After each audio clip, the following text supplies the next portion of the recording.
mula Indonesia. 7 C-295MW VIP transport aircraft noong 2022 mula sa Spain. 8 41-2EP twin-engine utility VIP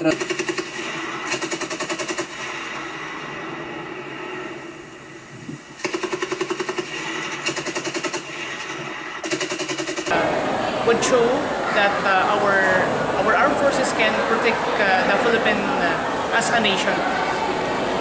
What would be the tremendous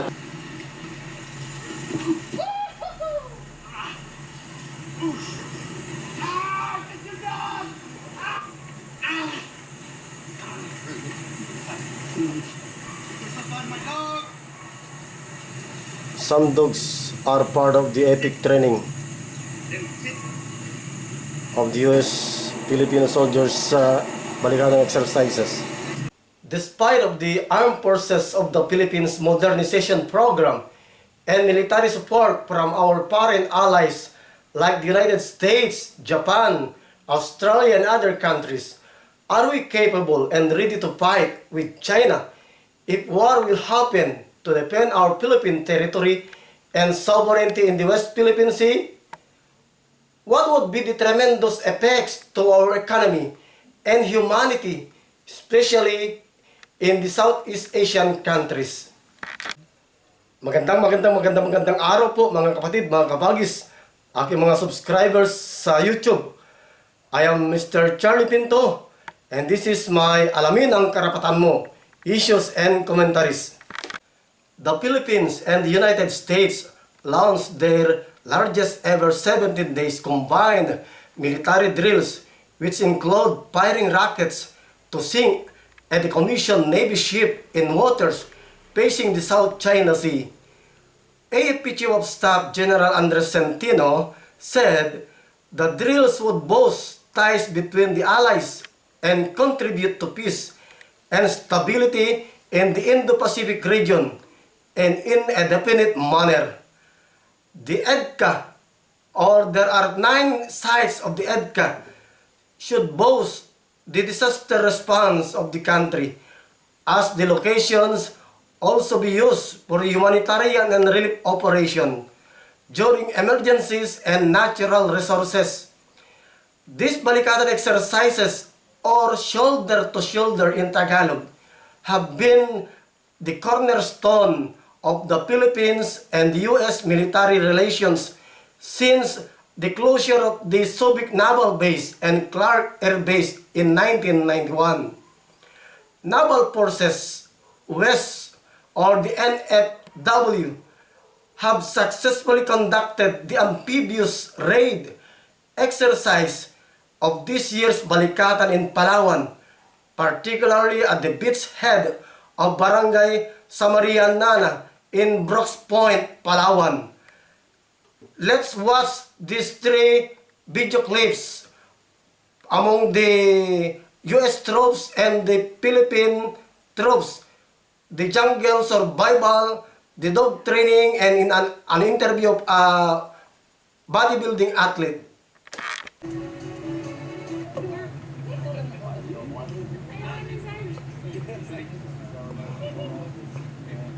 The American troops, soldiers were amazed of the jungle survival technique of the Philippine Marine soldiers.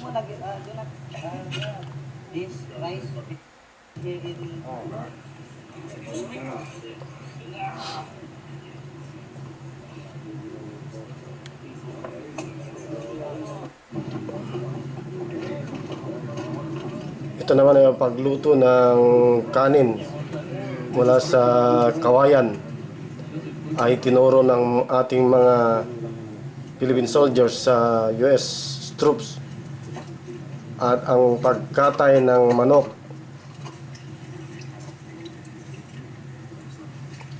bahagi pa rin ng jungle survival.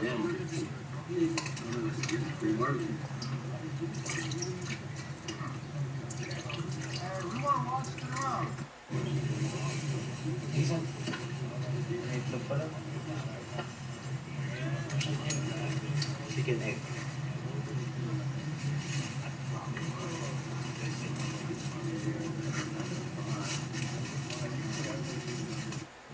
You can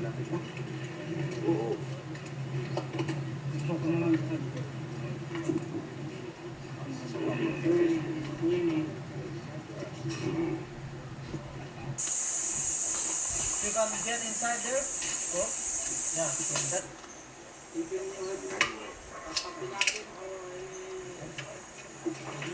Ito ang paraan ng pagluluto ng kanin mula sa kawayan.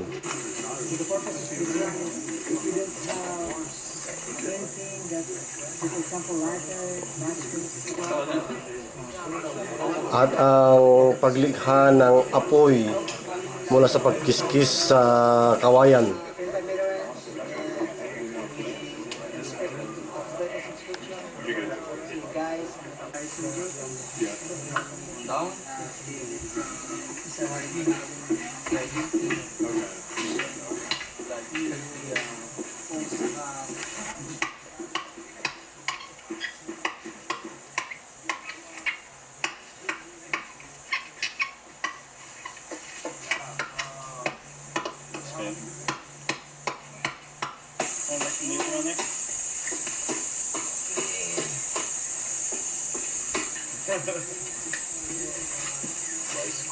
Yan, bahagi pa rin ng jungle survival.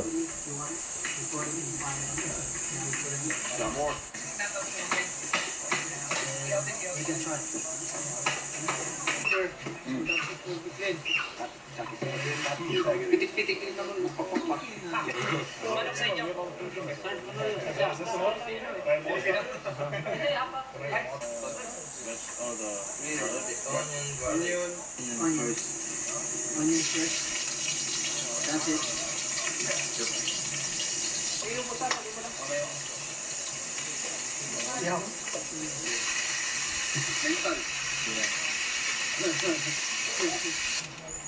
Why not?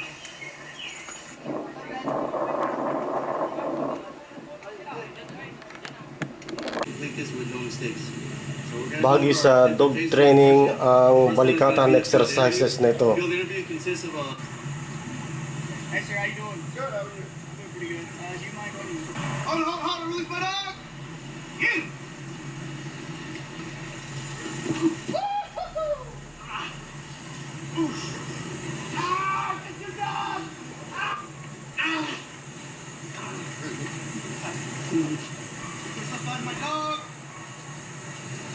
Some dogs are part of the epic training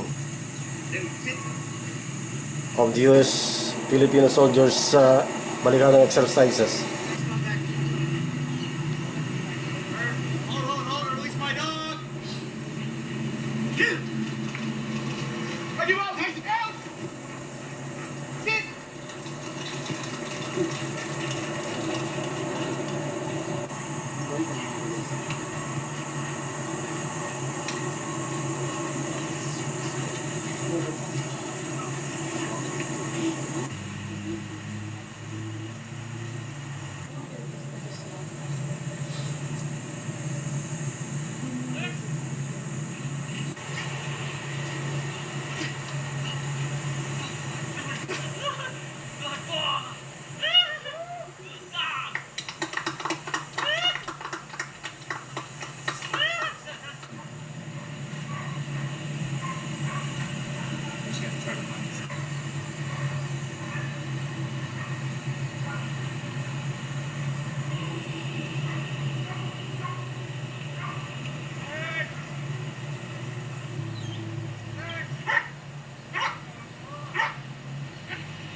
Boy, stay.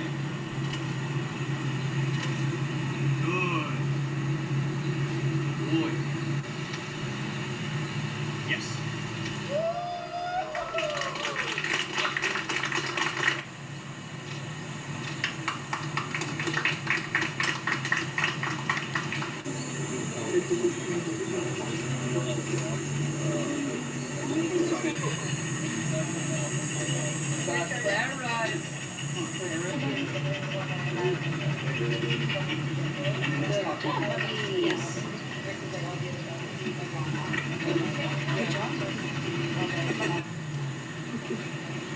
Live.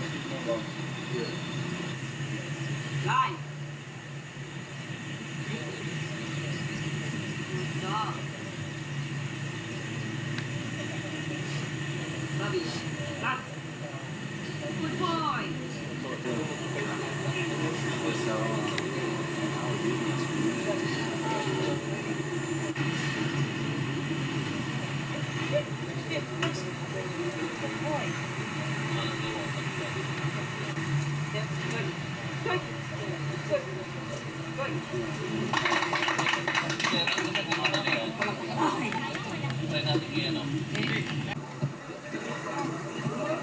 The rubber boot training.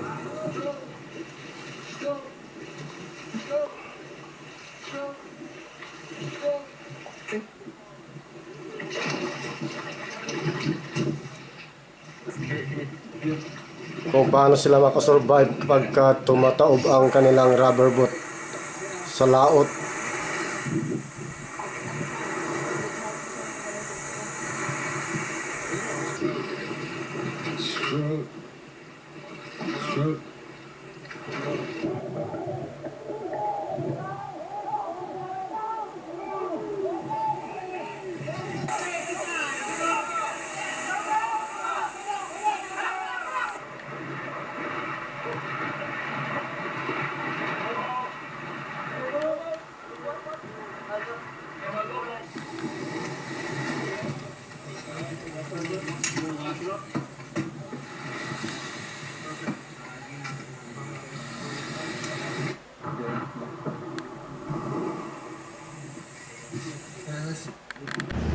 Okay, we are going to interview Mr. Muscle Athlete. Sir, ano bang paghahanda mo if ever na magkaroon ng invasion ng China sa ating bansang Pilipinas? Ano paghahanda mo para sa sarili mo at sa ating bayan? Okay, sir, bilang isang atleta, so kailangan natin palakasin yung katawan. Lalo na sa pag-iisip. Saka when it comes naman sa paghahanda is always naman tayo naka-ready for that kasi may mga seminars, trainings naman tayo na sinalihan, which is isa na rin dun yung sa reservist. So may knowledge tayo regarding sa barrel, which is naglalaro rin tayo ng practical shooting. At the same time, pwede ko rin ipamahagi yun, yung mga kaalaman na yun, to my friends. Para naman sa ganun is, if ever man na dumating yung mga ganung bagay is, ayun na nga, may knowledge silang pwedeng magamit for that instance. Okay, thank you. Actual machine gun firing between the US troops and the Philippine troops.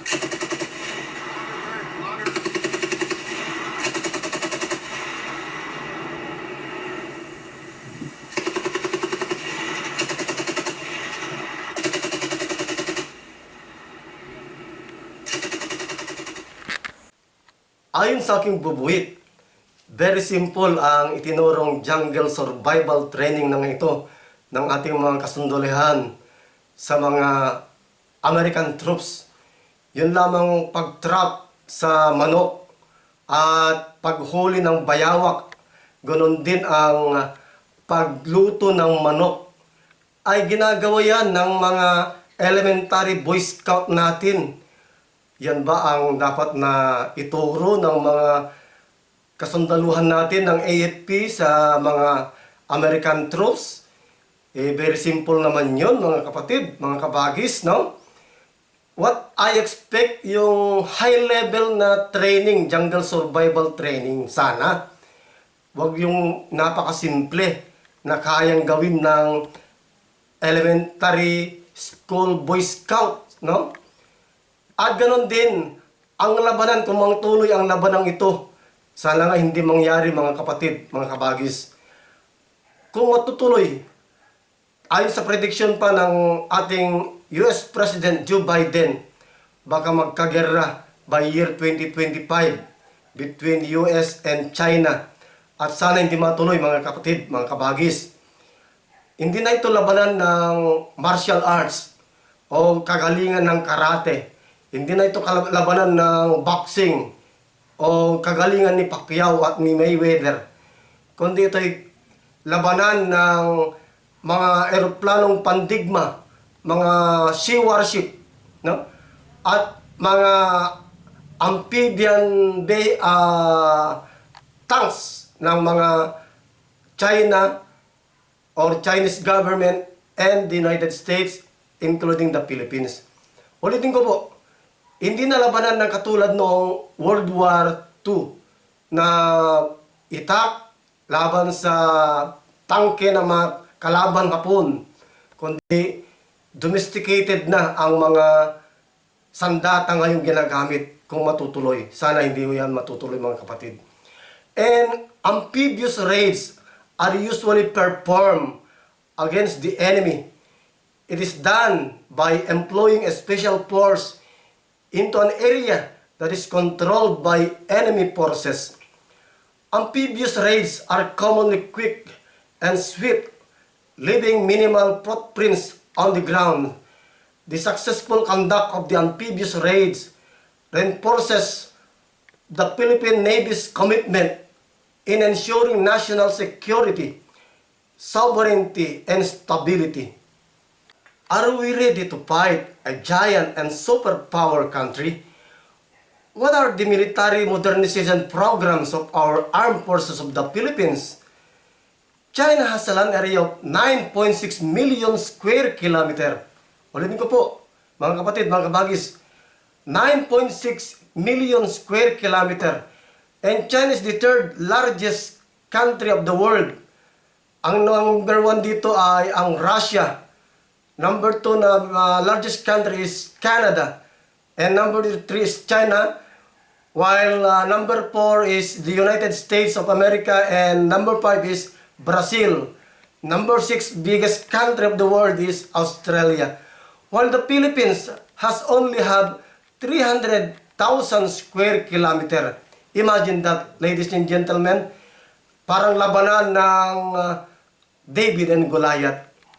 Let's watch this reaction of the University of Northern Philippines College of Criminology Dean Dr. Sina Bestre. Ma'am, despite of the AFP modernization program and military support of foreign allies like US, Japan, Australia, and others, are we capable enough and ready to fight against China if war will happen just to defend our Philippine sovereignty?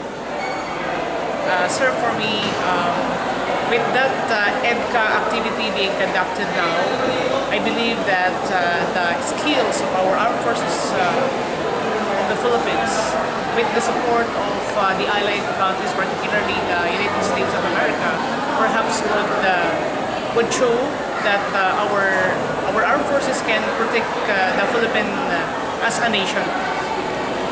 What would be the tremendous effect to mankind, especially in Southeast Asia? Generally, the effect of if there will be war, it has a long-term effect on the economy. What else? On the psychological and mental mental effect to human beings. How about the, can you specify ma'am the economic effect? Economic effect would mean the natural resources. I believe that Philippines is rich in terms of natural resources. The product coming from the land, water, perhaps this will be affected should there be war. So if this will happen, shall we consider or conclude that this is a fight between David and Goliath, ma'am? Well, I think if it would be literal, it might be yes, but I believe that will not be the possible end goal of that EDCA. Okay, ma'am, thank you. Thank you very much. Before we go on, my dear mga kapatid, mga kabagis, please watch, subscribe, and click the notification bell of my 2 YouTube channels, Charlie Pinto. Binubuli na tayo ng Chinese Coast Guard. Daan-daan na ang mga Chinese vessel na pumupwesto sa ginawa nilang artificial islands, lalo na sa Scarborough Shoal, sa Ayungin Shoal, particular doon sa West Philippine Sea.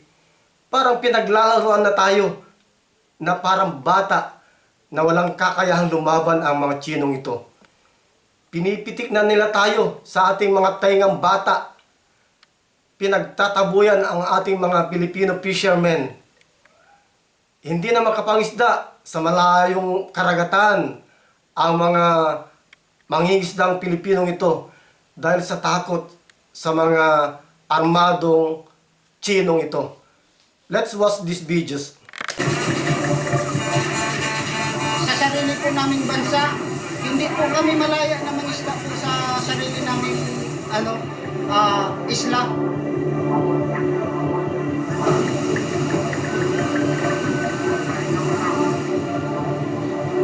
Dalawang speedboat bababa, yun yung pupunta sa'yo para paalisin ka. Sabi ko, this is Scarborough Shoal na sa Pilipinas po ito. Sabi kong ganon. Sabi nung inchik, no. This is Chinese territory. Sabi nila, you go back Philippines.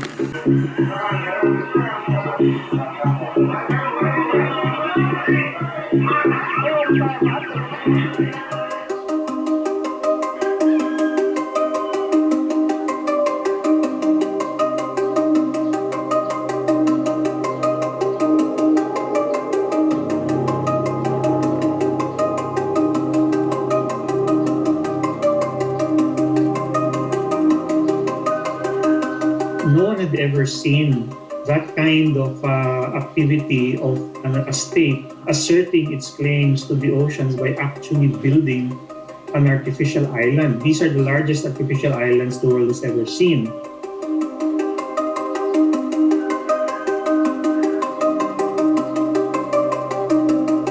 To deal with the rising demand and also to ensure proper employment and incomes for the fishermen, the Chinese government has encouraged our expansion of its fishing fleet. That's why you begin to see a large number of Chinese fishing vessels operate further and further away from the coast and then into the disputed waters in the South China Sea and East China Sea.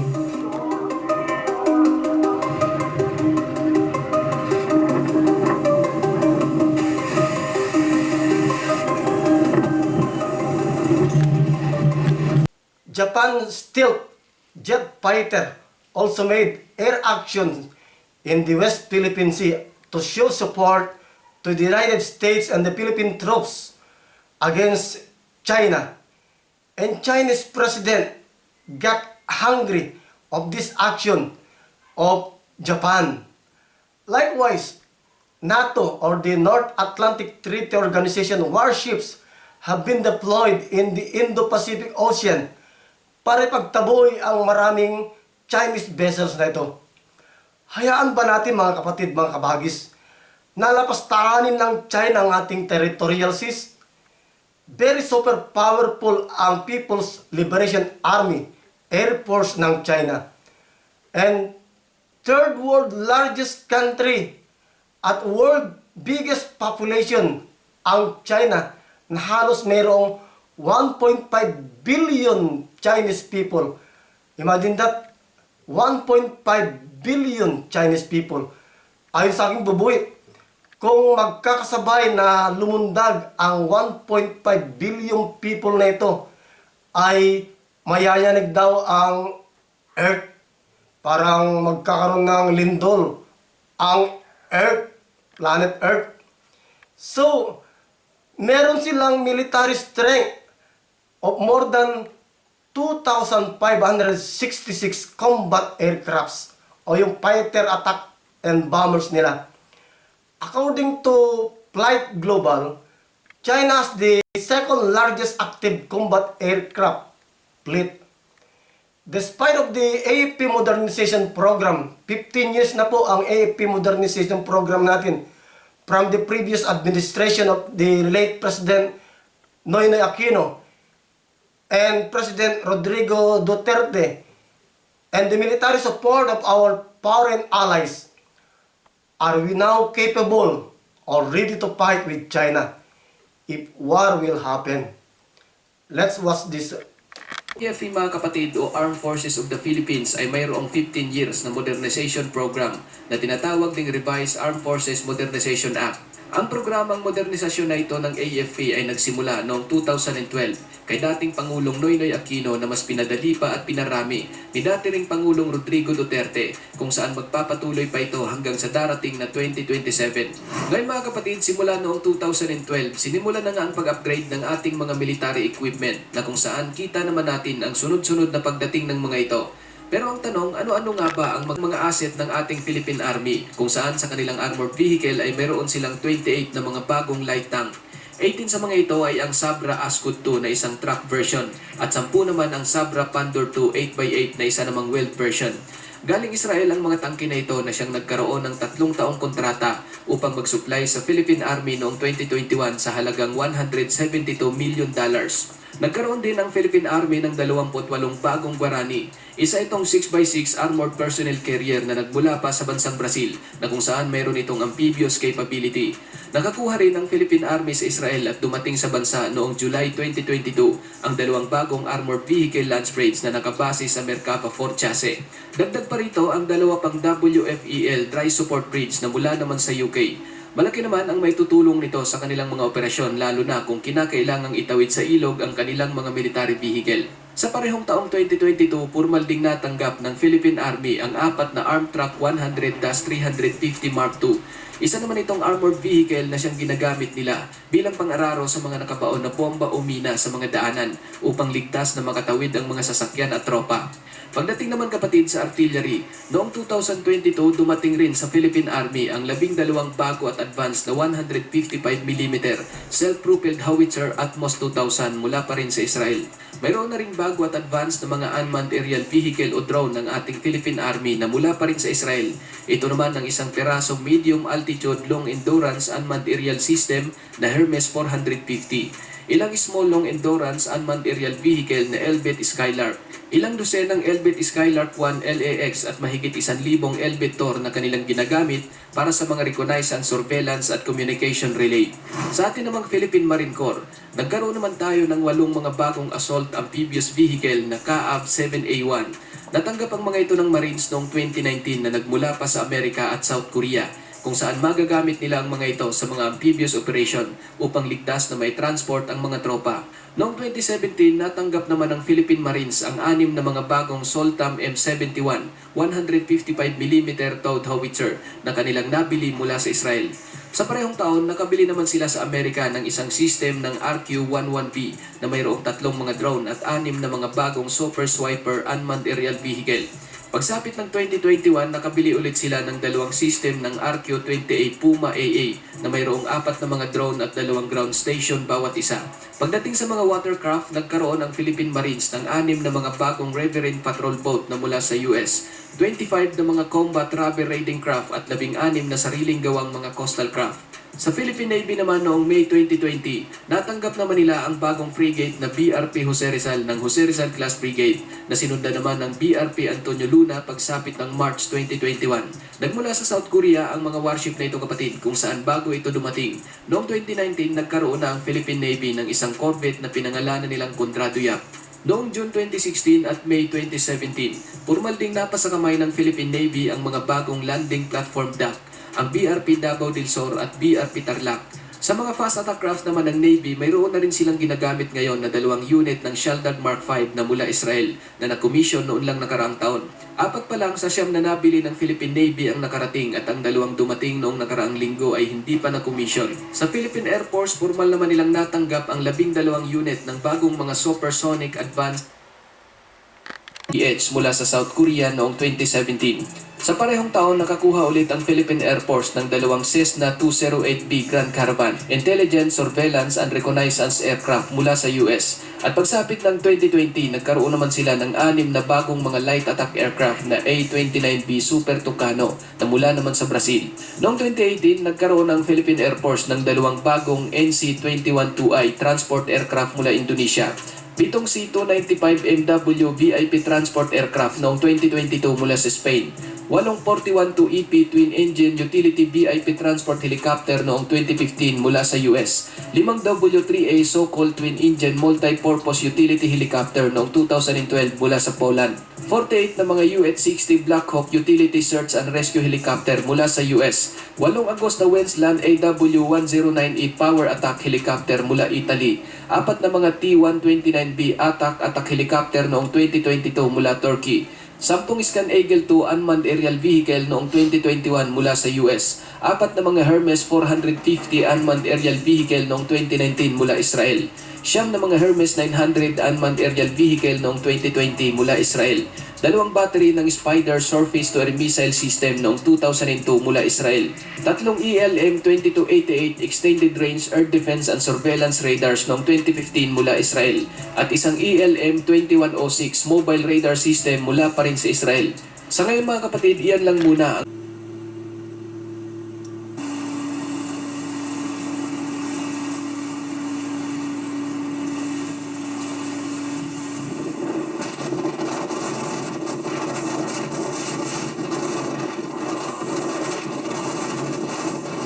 Medyo maingay po dahil sa mismong dagat ito.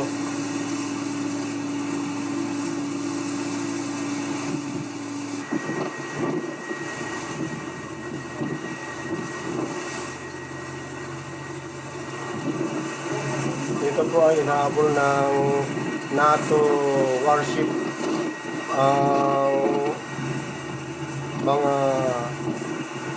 barko ng China na nasa West Philippine Sea.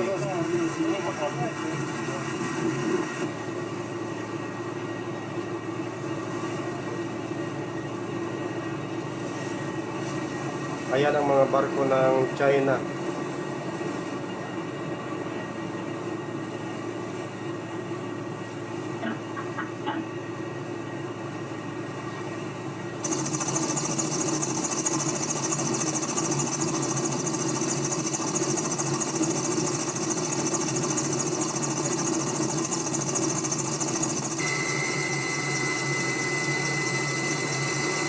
Umiinit na talaga ang tensyon sa pagitan ng US at ng China at sa pakikibahagi rin ng NATO or the North Atlantic Treaty Organization.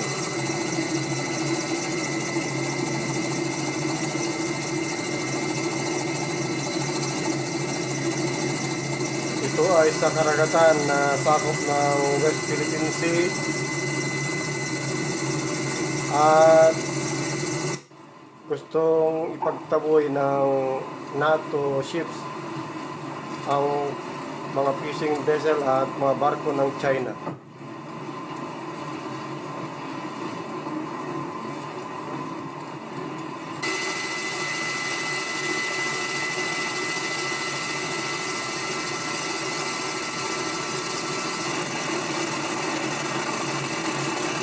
Medyo maingay lamang po dahil mismo sa karagatan ito.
Will this tension escalate a war between the United States and China in the West Philippine Sea.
Pagpasensyahan niya na po dahil talagang maingay ang sa dagat. Malakas ang hangin.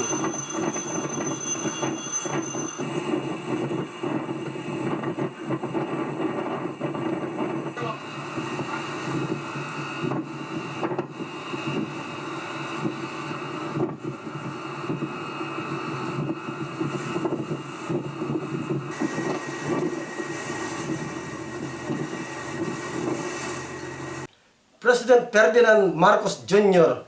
scheduled his visit to the United States in May 1 this year to talk to the President Joe Biden and ask the full assurance support of the U.S. military troops immediately or instantly, even without deliberation from the U.S. Congress and Senate, if China will declare war to the Philippines. Unlike in the World War II, when General Douglas MacArthur said, "I shall return," but the Filipino soldiers and guerrillas waited more years before the MacArthur returned to the Philippines to save the Filipinos. Again, EDCA Balikatan 2023 brings economic benefits.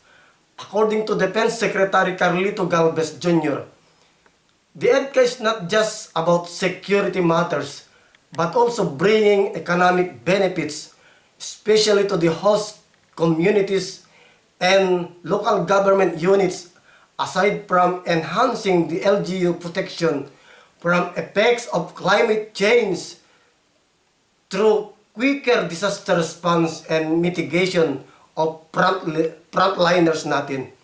Meanwhile, Chinese embassy in Manila responded that EDCA would provide the Philippines with economic opportunities, but tantamount to quenching thirst with poison and gouging flesh to hell wounds.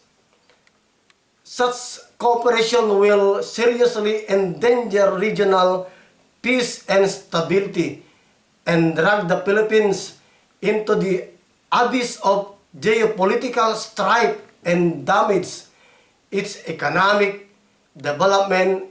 At the end of the day, the Chinese ambassador said, "May we also be ready at all time for the possible treacherous invasion of China to the Philippines.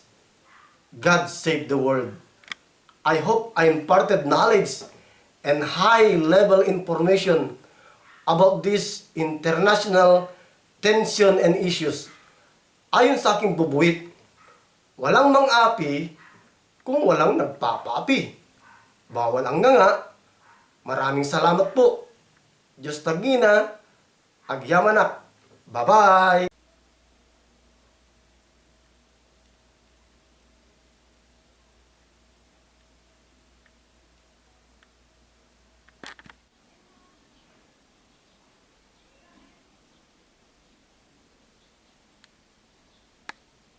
Taiwan is just a few kilometers away from the Philippines, but let's just hope that will not happen. Is EDCA or Enhanced Defense Cooperation Agreement beneficial especially to ordinary Filipinos? How does the government of the Philippines envision defense cooperation with the United States of America?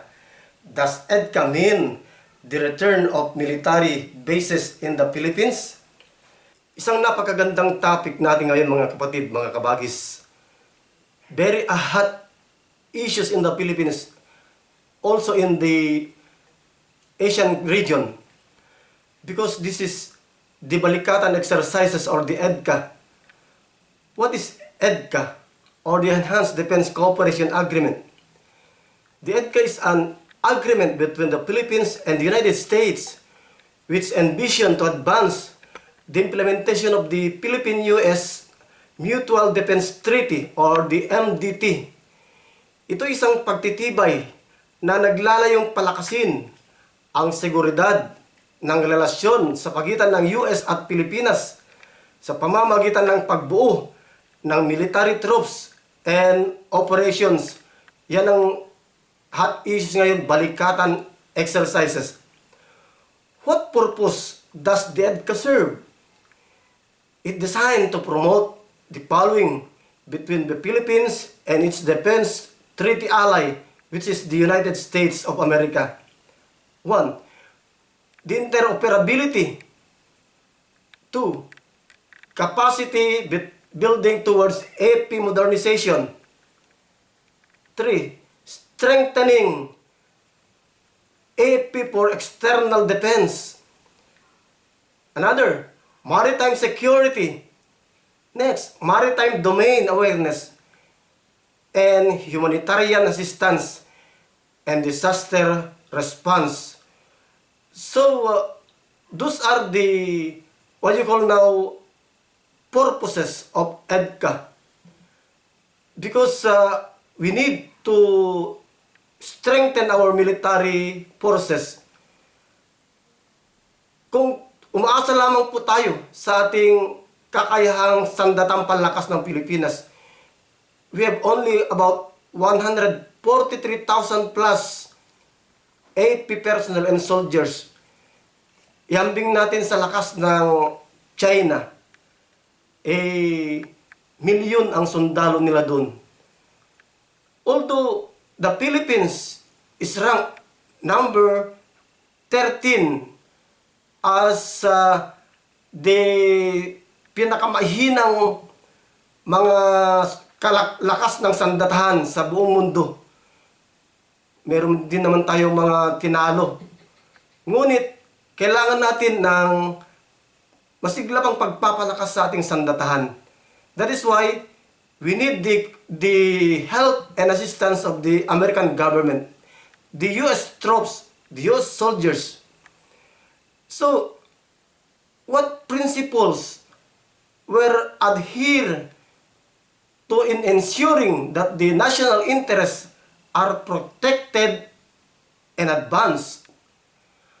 Upon the instruction of our President Bongbong Marcos, we observe the following principles: strict compliance with the Philippine Constitution, laws and jurisprudence, utmost respect for Philippine sovereignty. Kinakailangan na respetuhin ng mga Amerikanong sundalong ito ang soberenya natin ng bansa. Requirement for Philippine consent for all activities. No permanent presence or military bases by US troops in the Philippines. And full Philippine control over facilities to be used. So yung mga tatayo yung mga infrastructure projects na yan at mga kagamitan pandigmayan ng Estados Unidos na dinala sa Pilipinas, we have now the full over control. Maging ang mga itinayo nilang mga gusali at mga armas at mga kagamitan pandigma ay maaaring iwanan na nila dito sa ating bansa. And mutuality of benefits, also non-exclusively of use of designated areas for the U.S. Armed Forces. Kinakailangan na ang mga lakas ng Amerika dito ay hindi naman nagbabadya na pagtatayo muli ng mga base militar ng Pilipinas. We all know that the two military bases in the Philippines, like the Subic Naval Base and the Clark Air Base, were already dismantled in the year 1991 after their 50 years agreement lapse. 50 po anyos lamang ang pagtagal ng mga military base noon sa Pilipinas.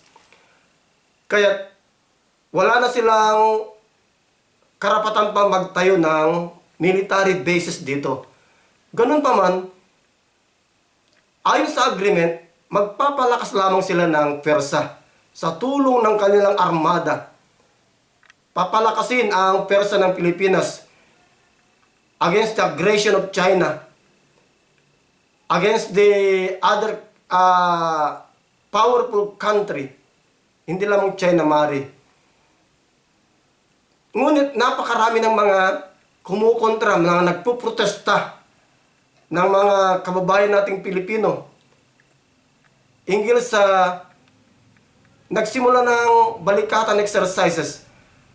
Hindi lamang sa Pilipinas may mga protesta o mga rally, kundi umaabot na rin sa ibang bansa, especially in the United States of America. Pakinggan natin ang mga ilang protestang naganap na pagkontra sa balikatan exercises na ito.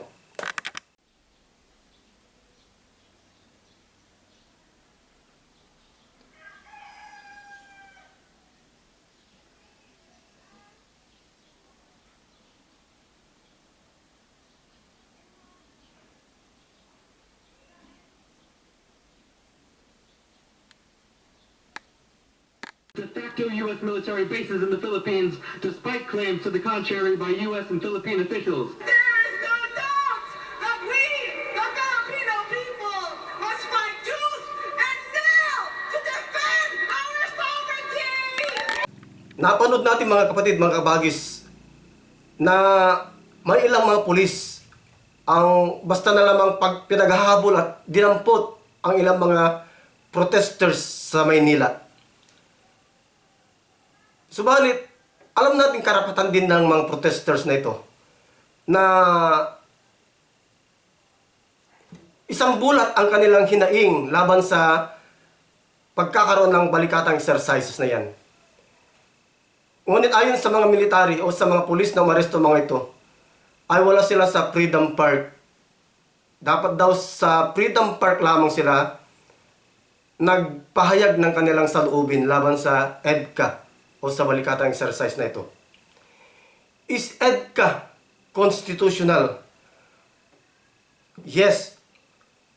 EDCA provides that the access and uses of AP facilities by the U.S. military will be at the invitation of the Philippines and with full respect for the Philippine Constitution and Philippine laws. The constitutional provisions prohibits an establishment of foreign military bases, not to establish a permanent military presence or base in the territory of the Philippines. Gaya ng sinabi ko kanina, hindi permanente ang paglalagay ng mga pwersa ng Amerika sa Pilipinas. Dahil lumisan na, tapos na ang kontrata ng dalawang nakaraang military bases, ang Subic Naval Base at ng Clark Air Base. The US has allotted about $100 million toward the infrastructure investment at the existing sites and is proud that these investments are supporting economic growth and job creation in local communities. And EDCA is a key pillar of the United States-Philippine alliance, which supports combined training exercises o yung balikatan exercise na yan, and interoperability between our forces, the AFP, in 9 training sites. Alam ba niyo ba mga kapatid, mga kabagis, about 17,600 US soldiers and Philippine soldiers cooperating with these balikatan exercises in 9 training sites. But as I have said, the investment will come because they spend around $100 million for this training exercises. Ganun pa man, maraming mga local fishermen, local community folks ang nagre-reklamo sa presensya na ito ng mga sundalo Amerikano. Sa napakarami, libo-libo kasi. Especially yung mga kabuhayan ng mga fishermen na naapektuhan.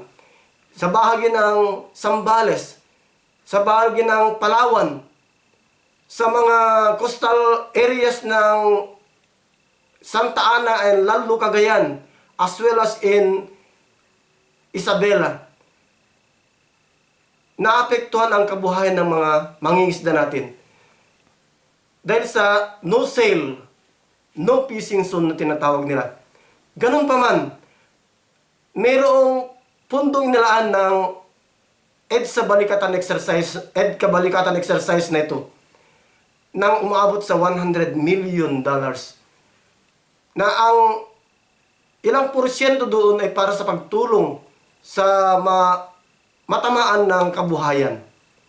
So, masasabi natin na magbibigay din ng magandang ekonomiya sa bansa natin ang EDCA, sapagkat yung mga infrastructure projects na itatayo na at naitayo na ay maiiwan na sa ating bansa. At ganoon din, sa pagkakaroon ng mga libu-libong mga sundalong Amerikano, kabilang ang mga Pilipino, at ilang mga Australianong sundalo na nakianib sa pwersa ng Amerika, ay magbibigay sila ng kontribusyon sa ating ekonomiya. Hindi natin may kakaila yun. Ibig sabihin, maring makabili sila ng mga produkto nating mga Pinoy sa dami ng mga sundalong ito, of course. Lalo na sa mga 9 na sites, 9 training sites na ito. At ang mga maapektuhang kabuhayan ay nangako naman ang gobyerno natin sa pamumuno ng ating Presidente Marcos na bibigyan niya ng kabuhayan ang mga pansamantalang maapektuhan. Pakinggan pa natin ang isa pang interview, mga kapatid, mga kabagis. Makakapanayam natin ngayon ng isang tricycle driver kung ano ang sa palagay mo ay magandang epekto o may dudulot ng EDCA o balikatan exercise ng US at ng Philippine troops dito sa nating Pilipinas. Marami po, sir. Kasi unang-una, yung sa EDCA, magkakaroon tayo ng security kung ano man ang mangyayari dito sa bansa natin, kung may mag-a-attack na iba. Siyempre, meron tayong sasandalan doon. Saka hindi tayo basta-basta susugurin ng mga kaaway. Ano pa? At saka, sir, hindi lang naman yun ang sa EDCA eh. Nagtre-train din sila para sa kalamidad. Sakop din yun ng sa exercises nila eh. Okay, salamat. Opo, sir. We also interview a college student. Madam, are you in favor of the balikatan exercises happen now in the Philippines between the US troops, the Philippine troops, including the Australian soldiers? For me, as I'm Nate Lois, I'm studying political science in the University of Northern Philippines. And for me, I think the agreement between the United States and the Philippines will somehow bring us into disadvantage at some point, because especially with the issue of the West Philippine Sea with China, I think when there is an aggression between the Philippines, it can be an advantage as claimed by United States, as they serve as help in protecting the Philippines from the aggression of China. But I think in terms of the conflict within the Philippine Sea, when there is a war, if in case it breaks a war between Taiwan and China, and the United States will intervene with that war, then I think the Philippines will be affected as well, because there are military forces from the United States. So I think it all boils down that if the Philippines can play both of these sides, the United States and China, I think we could prevent further damage if there is a war. So that's my opinion. Thank you. What are the first 5 EDCA sites? 1. Dibasa Air Base in Pampanga. The Fort Magsaysay in Nueva Ecija. The Lombia Air Base in Cagayan de Oro. The Antonio Bautista Air Base in Palawan. And the Mactan Benito Ebuen Air Base in Cebu. And there are additional 4 EDCA sites established later or earlier. One is the Naval Base Camilo Osias in Santa Ana, Cagayan. Another is the Camp Melchor de la Cruz in Gamu, Isabela. The Balabac Island in Palawan. And last, the Lalo Airport in Cagayan. But Cagayan Governor Manuel Mamba disagreed this new EDCA site, especially in Lalo and Santa Ana, Cagayan. Because this may ignite aggression between China and the Philippines and may affect the stability and security of the Cagayanos or the people in Cagayan. Because the distance from Batanes province to Taiwan is about 376 kilometer only. So ibig sabihin, napakalapit ng Batanes at ng Cagayan sa Taiwan, na isang mainit na ngayon na labanan ng persa o training ng armada ng China at Taiwan sa West Philippine Sea, particularly sa bahagi ng Northern Batanes. Because the latest news, China sent 71 warplanes as part of its biggest display of military near Taiwan. Kalahin niyo, 71 warplanes po yun. While the Republic of China or Taiwan is a fully democratic society with its own economy, currency, military, and elected officials. While the Chinese mainland China is ruled by the Communist People's Republic of Chinese government. May we watch the videos, the flags, and the leaders of these two countries, China and Taiwan. This is the flag of the People's Republic of China. That is Taiwan historical flag. That is Chinese President Xi Jinping.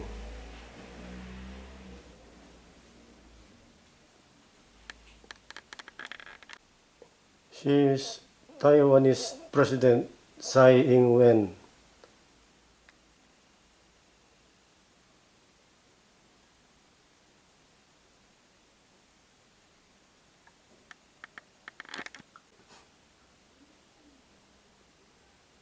China military drill simulate blockade of Taiwan.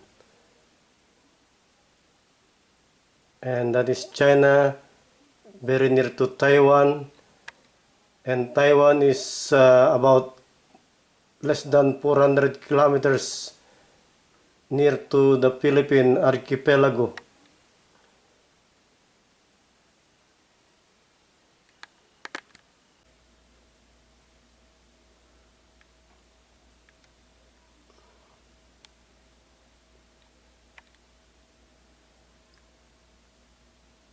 This is a part of EDCA military drill.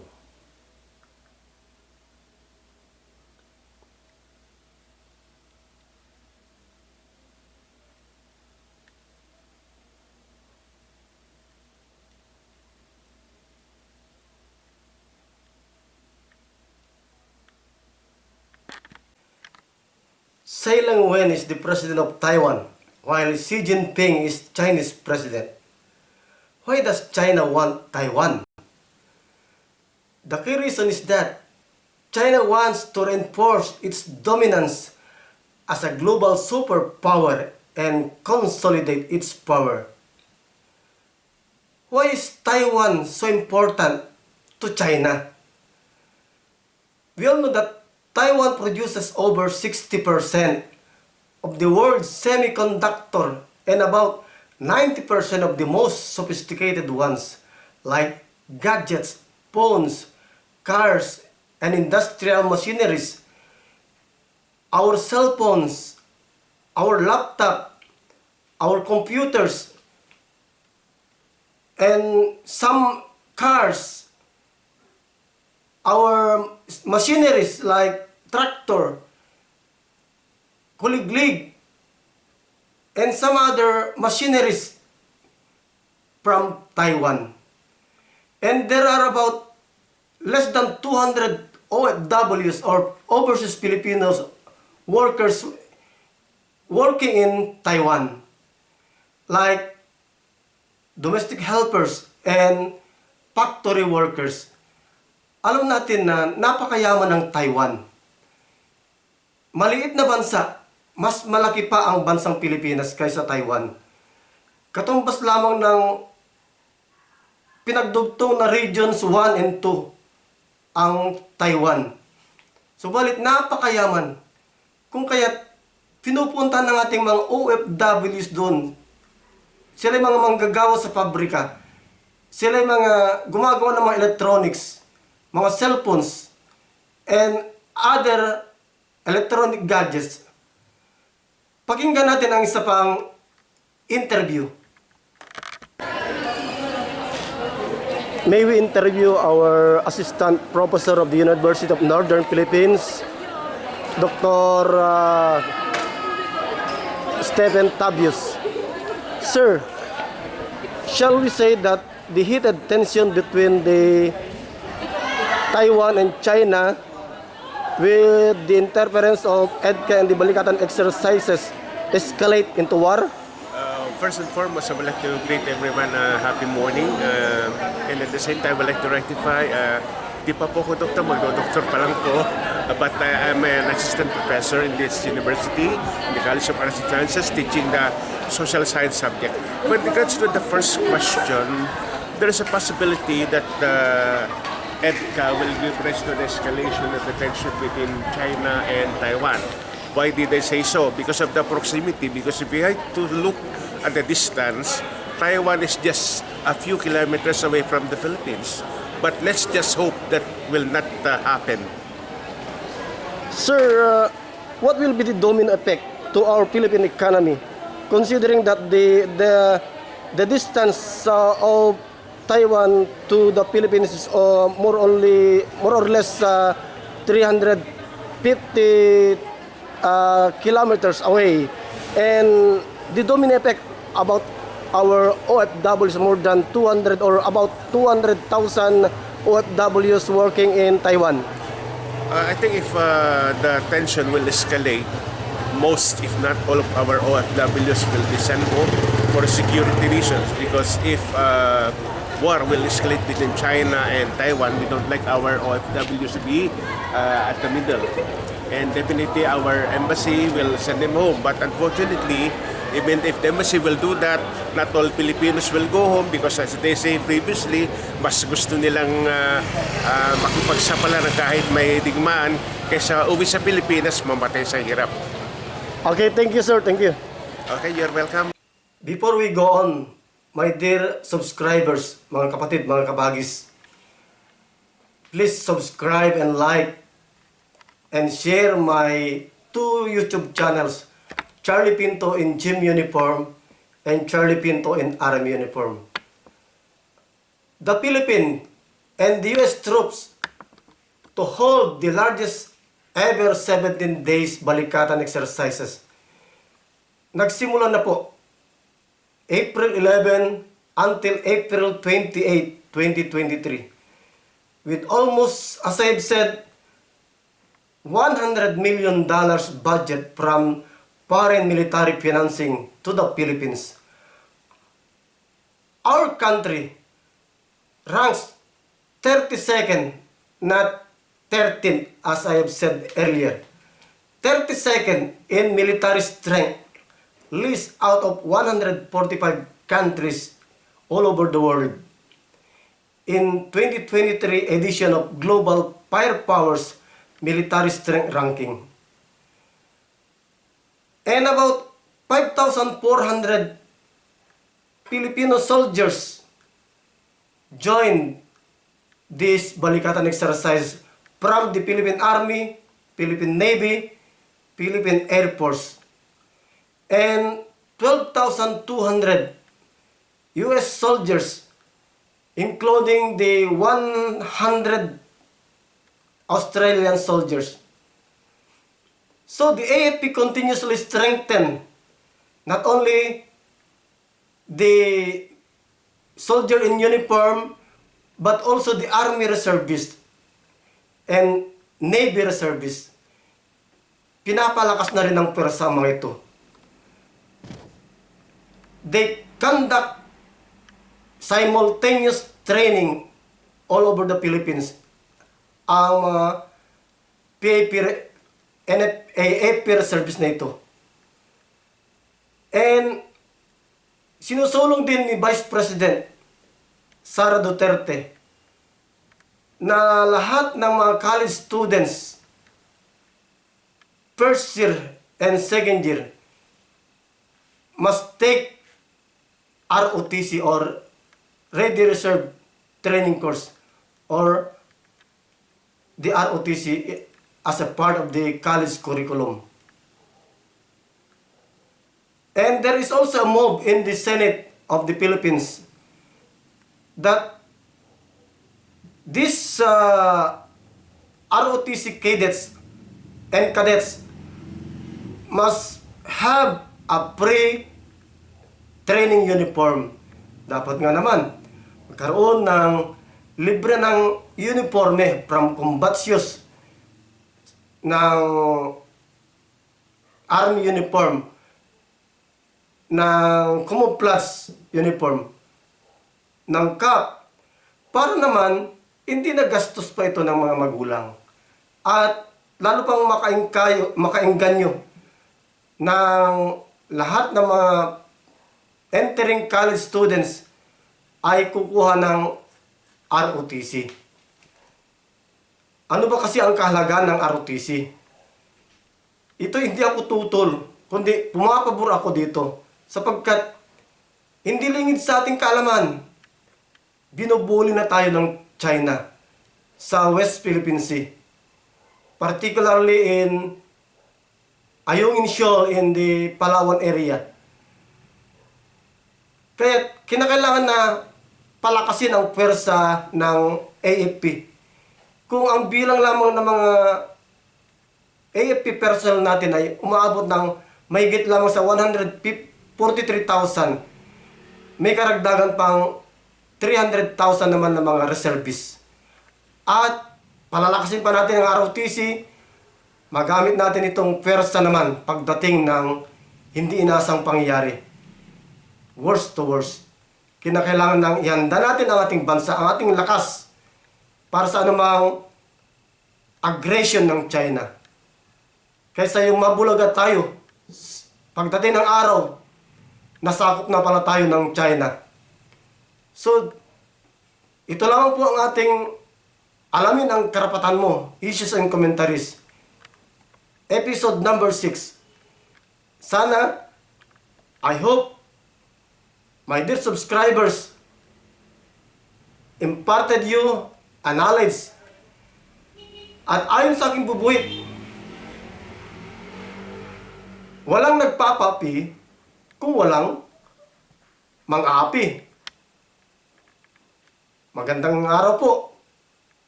Maraming salamat. Agyamanak. Bye-bye.